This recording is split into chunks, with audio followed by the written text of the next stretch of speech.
সরকার খালি একটাকে মৃত্যুদণ্ড দিয়ে দেখুক, হ্যাঁ দণ্ডবিধানগুলি কায়েম করুক। চোর এ হাত কাটুক, বেশি কাটুক সবার সামনে। আল্লাহ বলছেন যে সবাই দেখুক, সবার সামনে লুকিয়ে কাটলে হবে না হাত, লুকিয়ে জেনা শাস্তি দিলে হবে না, লুকিয়ে কেসাস হত্যার বদলে হত্যা করলে হবে না, খুনের শাস্তি। মৃত্যুদণ্ড দাও বা হাত কাটো, দণ্ডবিধান কায়েম করো সবার সামনে, চোর ঠান্ডা হয়ে যাচ্ছে, তাই না?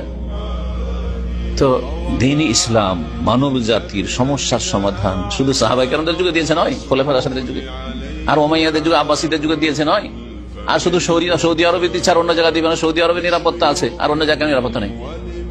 এখানকার লোক ফেরেশতা সেই জন্য না, কখনো না।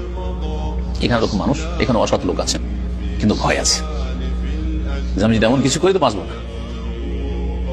আমাকে আগে আমার জীবন থেকে হাত ধুয়ে নিতে হবে, তারপরে কাউকে মারার কথা চিন্তা করতে হবে।